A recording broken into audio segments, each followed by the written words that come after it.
3 दिन से लगातार आत्म तत्व का वैभव आप समझ रहे। आत्मा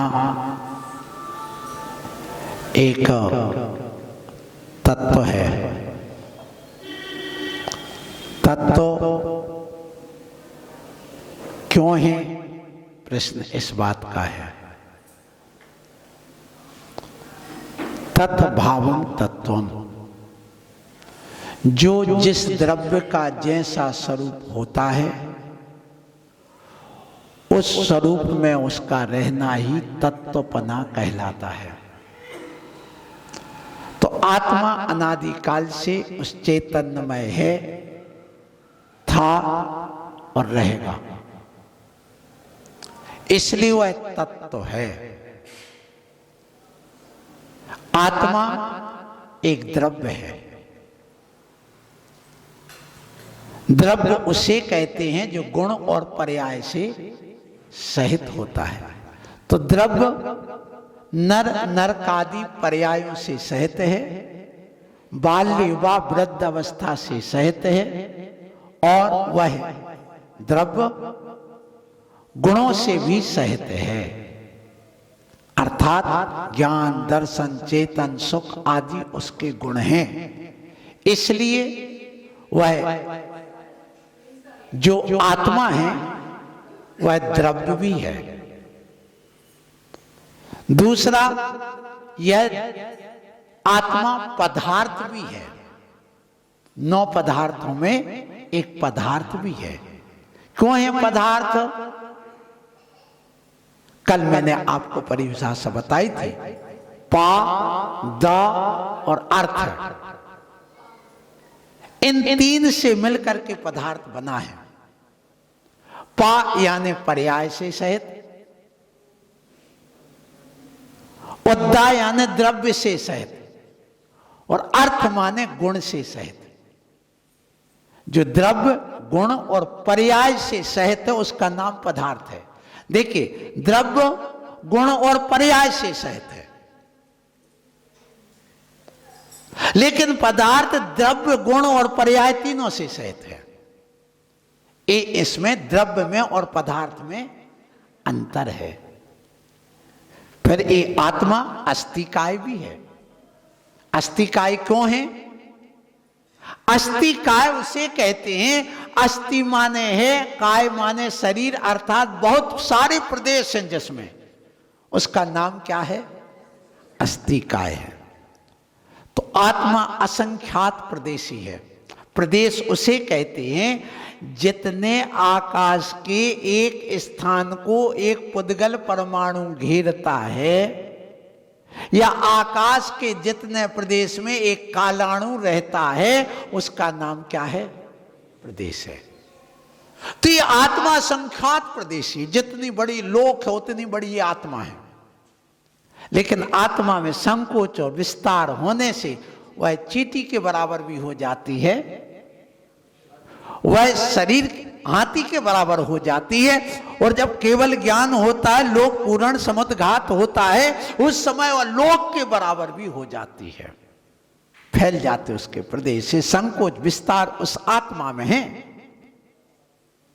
और इस आत्म तत्व को जानने की जिज्ञासा तुम्हारे अंदर है तो तुम भव्य हो, पहले दिन भी कहा था मैंने। और ऐसे आत्म तत्व को जानने वाला वह जीव आत्मा अपने आप को बड़ा सौभाग्यशाली मानता है। जब सच्चे देव शास्त्र गुरु का सानिध्य मिल जाए, उसको लगता है, आनंद होता है। जैसे तुम्हारे एक रिश्तेदार तुम्हें मिल जाए, तुम्हें कितना आनंद होता है। तुम्हारा कोई बेटा खो जाए और बेटे को मां खो जाए। एक 6-7 साल का बेटा है, बैठा है एक है? अब वो खो जाए, इकलौता बेटा। बताओ, तुमसे भोजन रुचेगा क्या? क्या टीवी अच्छी लगेगी? मोबाइल अच्छा लगेगा? तुम्हें जो भी देखो, तुम्हारी नजरों की वो तासीर हो जाएगी कि तुम्हें अपने बेटे के अलावा कुछ नहीं दिखेगा। भीड़ में जितने भी बेटे होंगे तो उन चेहरे में तुम्हारा अपना बेटा दिखेगा कि मेरा बेटा तो नहीं, ये तो नहीं, ये तो नहीं, ये तो नहीं, ये तो नहीं, वहां तो नहीं, वहां तो नहीं, कहां है? ना भोजन रुचेगा, ना पानी रुचेगा, ना बात रुचेगी, ना कुछ टीवी और मोबाइल दिखेंगे, ना मौज मस्ती दिखेगी, ना विषय भोग दिखेंगे, वहां सिर्फ वही दिखेगा। इसी प्रकार जिसको अपना बेटा खोया हो, उसको जैसे नींद नहीं आती है, चैन नहीं पड़ती है, खाना पीना नहीं रुचता है, ऐसे एक सम्यक दृष्टि को अपनी आत्मा खोई हुई ना मिल जाए जब तक उसको चैन नहीं पड़ती। क्या तुम्हें इतनी आकुलता हुई? क्या तुम्हें ऐसा कभी लगा कि मेरी मां खो गई है? उस बेटे से पूछो, उस बेटे से आप पूछिए, बेटा भी मां को ऐसा लग रहा, बेटे से पूछो, उस बेटे से कि बताओ बेटा तुम्हें कुछ खाना पीना? नहीं, कुछ नहीं।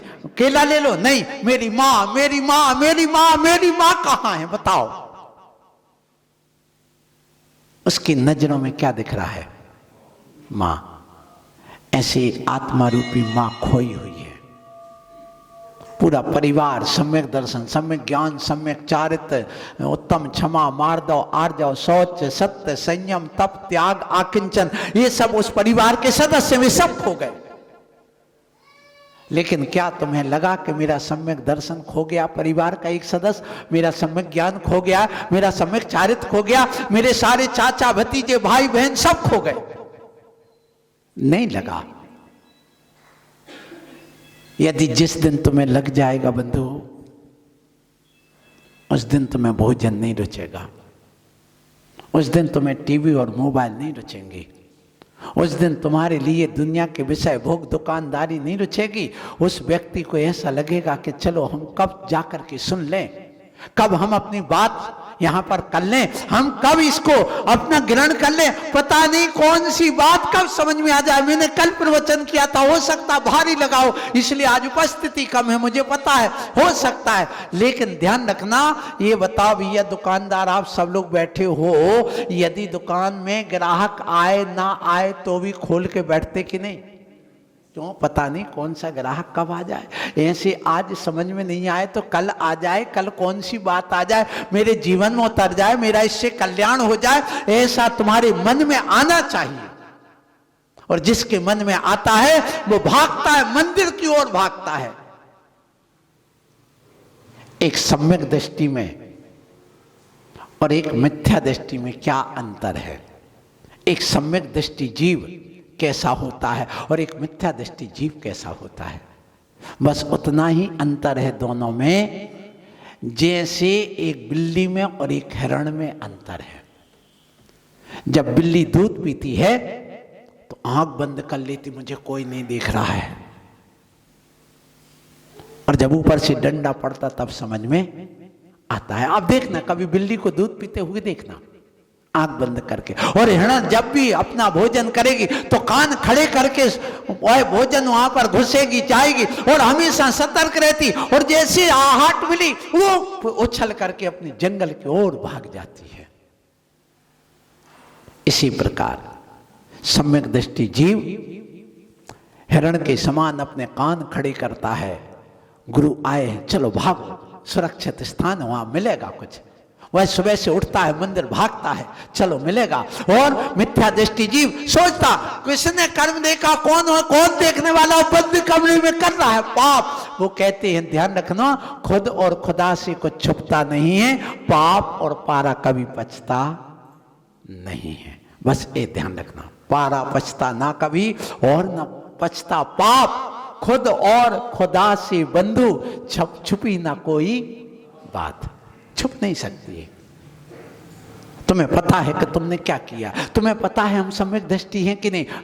ये स्वसंवेदन प्रत्यक्ष होता है, इसको किसी की जरूरत नहीं। जैसे कहते ना, हाथ कंगन को आरसी की क्या और पढ़े लिखे को फारसी की क्या।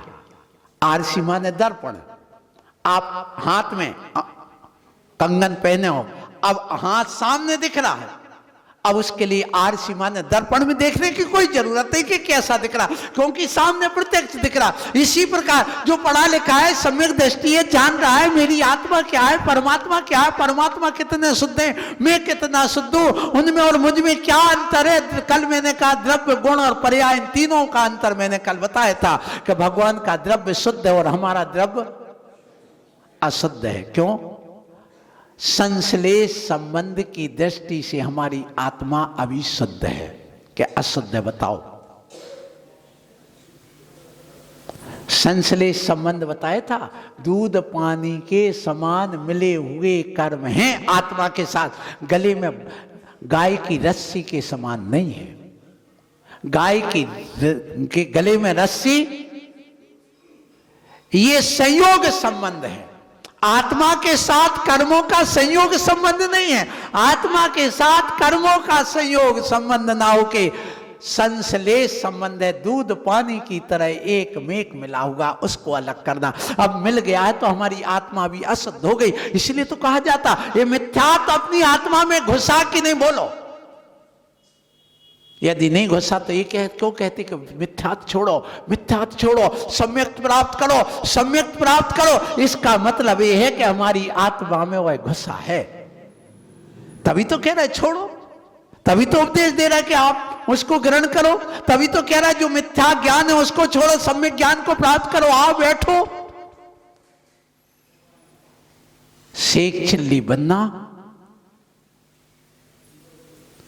और एक स्वास्थ्य संवेदन प्रत्यक्ष बनना, दोनों में बहुत बड़ा अंतर है। शेख चिल्ली तो आप जानते हैं, कहने की जरूरत नहीं है। तो यहां पर जो सम्यक दृष्टि जीव है वह बिल्कुल हमेशा अलर्ट रहता है और अपने कान खड़े करके रखता है। चलो गुरु आए, भागता है, उसके लिए अच्छा नहीं लगता दुनिया का विषय भोग। और जब मिथ्या दृष्टि होता है वो आंख बंद करके भोग रहा है, पी रहा है। अथवा दूसरा उदाहरण मैं आपको एक और दे दूं, कल भी शाम को दिया था। देखिए, नारियल आप लोग चढ़ाते हैं, श्रीफल। श्रीफल दो प्रकार के होते हैं, एक सूखा और एक गीला। गीला नारियल जो होता है वह बाहर की जो नरेटी बोलते, आपके यहाँ क्या बोलते पता नहीं, जो कवच होता कठोर, जिसको हम फोड़ करके अलग करते हैं, लकड़ी जैसा होता है, वो जटे लगे रहते, उसको जब तोड़ते तो अब देखिए वह जो गीला नारियल है, वह गीला नारियल बाहर की उस नरेटी से, उस कवच से चिपक करके रहता, बिल्कुल चिपका रहता, बिल्कुल एक में खो करके रहता। फिर जब फोड़ो तो जब बाहर की कवच टूटता है तो अंदर का वह गोला भी उसी के साथ में टूट जाता, वो चिपका रहता, अलग नहीं रहता है। और जो सूखा नारियल होता है उसको जब हम फोड़ते हैं तो बाहर का कवच टूट जाता, लेकिन अंदर का गोला अखंड जो आप चढ़ाते हैं, शायद चढ़ा होगा इधर, कहीं चढ़ाया कि नहीं, आज पूजा तो कर दी, कोई बात नहीं। तो देखिए सम्यक दृष्टि जीव, सम्यक दृष्टि जीव जो होता है वह सूखे नारियल के समान होता है। सूखे नारियल के समान है कि वह जैसे नारियल को आप सूखे को बजाओ तो वो बजता है और कहता आत्म भिन्ना, चेतन भिन्ना, शरीर भिन्ना, आत्म भिन्ना, अर्थात अलग अलग मानता है। कौन को? आत्मा को और शरीर को। क्या तुम्हें नारियल जैसी अपनी आत्मा अलग महसूस हो रही है क्या? हाँ, हो सकती है। किस समय होती है? जब यह जीव बैठता है सामायिक में। मैंने पहले दिन कहा था, याद होगा, आज भी मोक्ष मार्ग है। उस समय लोगों को अच्छा नहीं लगा होगा, ये महाराज ने कह दिया आज भी मोक्ष मार्ग। हाँ, आज भी मोक्ष है और आज भी मोक्ष मार्ग है। ये बताओ, आज सम्यक दर्शन है कि नहीं है? सम्यक ज्ञान है कि नहीं? सम्यक चारित्र है कि नहीं है? तो इसी का नाम क्या है? सम्यक दर्शन, ज्ञान, चारित्राणी, मोक्ष मार्ग। इन तीनों की एकता का नाम क्या है? मोक्ष मार्ग। तो आज मोक्ष मार्ग है कि नहीं? अब ये बताओ, यह जीव मोक्ष ना मिलने के कारण से भटक रहा है कि मोक्ष मार्ग ना मिलने के कारण से भटक रहा? बोलो। मार्ग ना मिलने के कारण से भटक रहा। तो आज मार्ग है कि नहीं?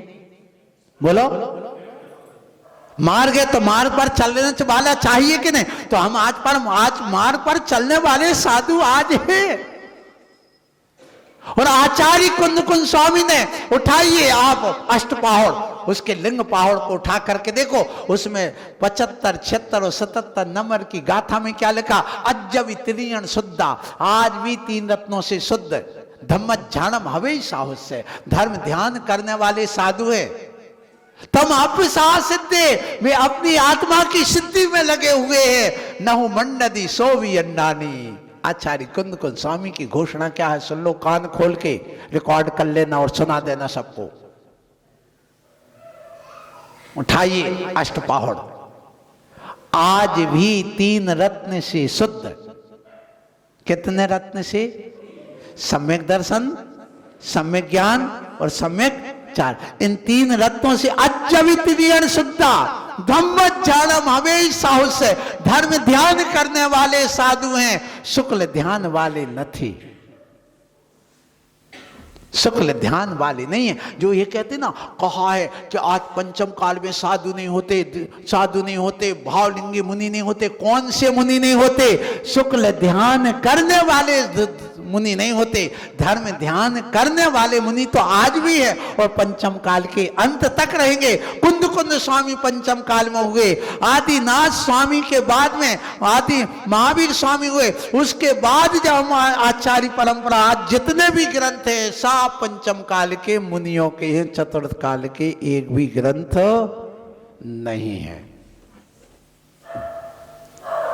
अब आचार्य कुंद स्वामी ने कहा, सुन लो, यदि तुम ये स्वीकार नहीं करते हो कि इस पंचम काल में भावलिंगी, धर्म ध्यान करने वाले, रत्नत्रय, आत्मा की सिद्धि करने वाले मुनि नहीं, नहु मंडदी सोवी अन्नानी, जो ऐसा नहीं मानता है वो अज्ञानी, मूर्ख, मिथ्या दृष्टि है। ये लिख करके रख लो। मैं नहीं कह रहा हूं, कौन कह रही है?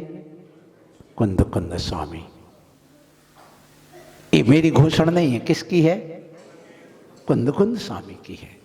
इसलिए ध्यान रखो।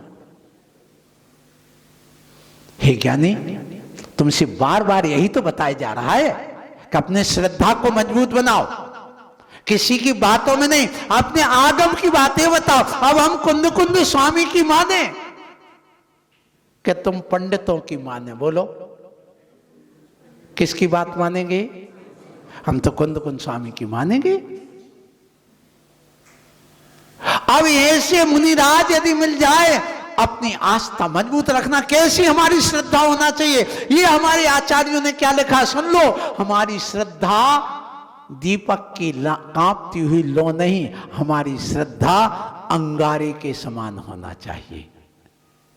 जब अंगारा जल रहा हो, तूफान आ जाए तो वह बुझेगा तो और दहकेगा, बोलो, और दीपक बुझ जाएगा।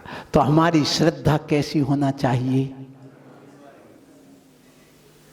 अंगारे के समान दृढ़। कितना भी मिथ्यात्व का तूफान आ जाए तो भी हमारी श्रद्धा और दहकने लग जाए, वही श्रद्धा हम लोगों के अंदर भरी है। वही चारित्र, वही ज्ञान, वही संयम आज भी भरा है।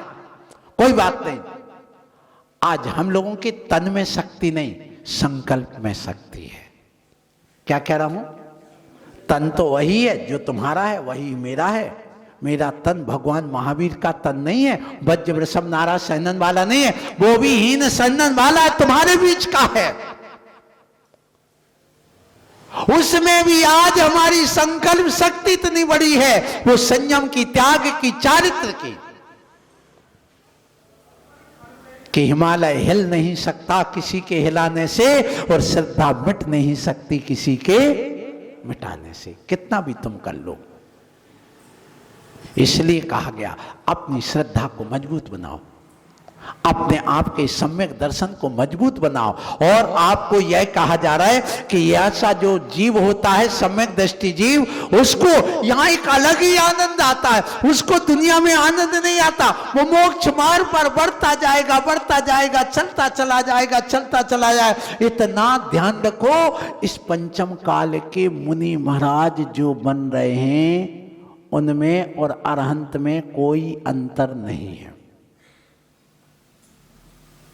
मोक्ष मार्ग में बढ़ना क्यों, ये बताओ। कर्म कितने होते हैं? 8। उनके उत्तर भेद कितने होते हैं? 148।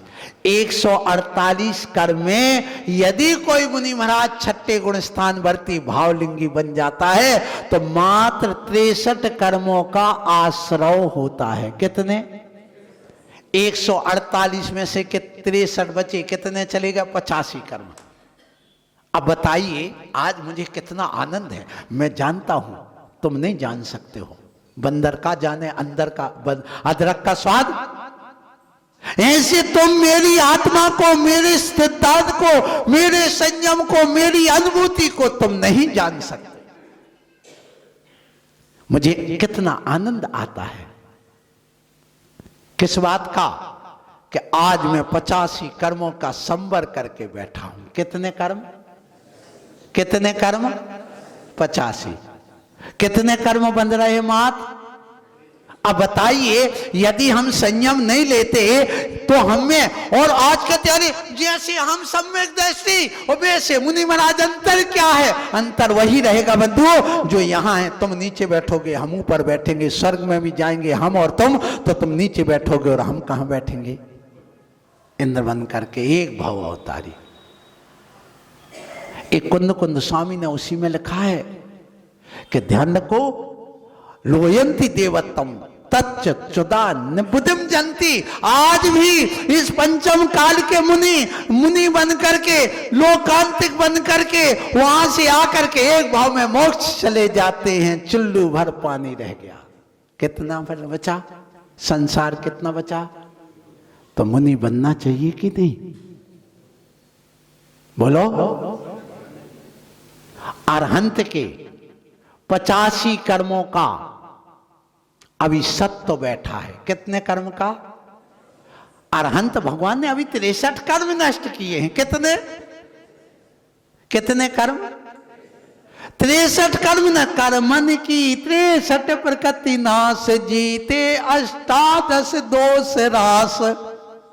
आप पढ़ते हैं पूजा में, उनने कितने कर्मों को नष्ट किया? अभी 63। और हमारे बंद कितने रहे? मात्र 63। और उन्होंने 85 कर्म अभी उनकी आत्मा में कर्म बैठे हैं और हमने 85 कर्मों का संवर कर दिया है। अब विचार करिए, इसलिए चलते फिरते अरहंत कहा है मुनियों को। अरहंत इसलिए कहा है, चलते फिरते भगवान कहा है मुनियों को। ये तुम्हारी दृष्टि में आना चाहिए। लेकिन मुझे नहीं लग रहा कि जो बाहर घूम रहे हैं उनकी दृष्टि में अभी मुनि आ चुके हैं। यदि आए होते तो वे यहां नतमस्तक होते, हाथ जोड़ करके यहां बैठे होते किन्नर की तरह।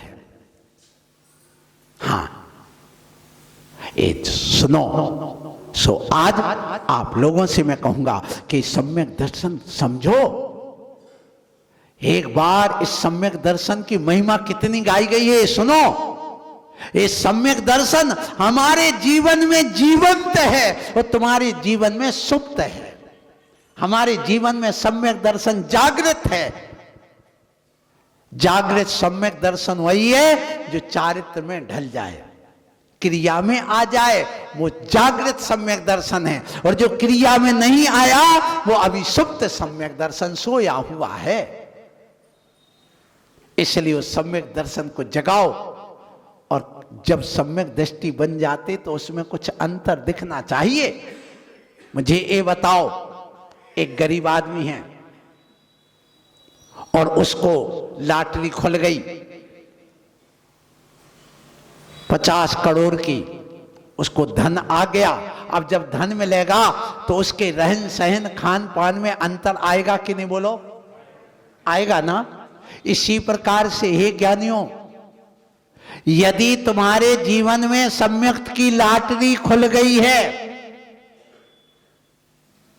और वह सम्यक दर्शन मिल गया है, तो सम्यक दृष्टि जीव 44 दोषों से रहित होता है।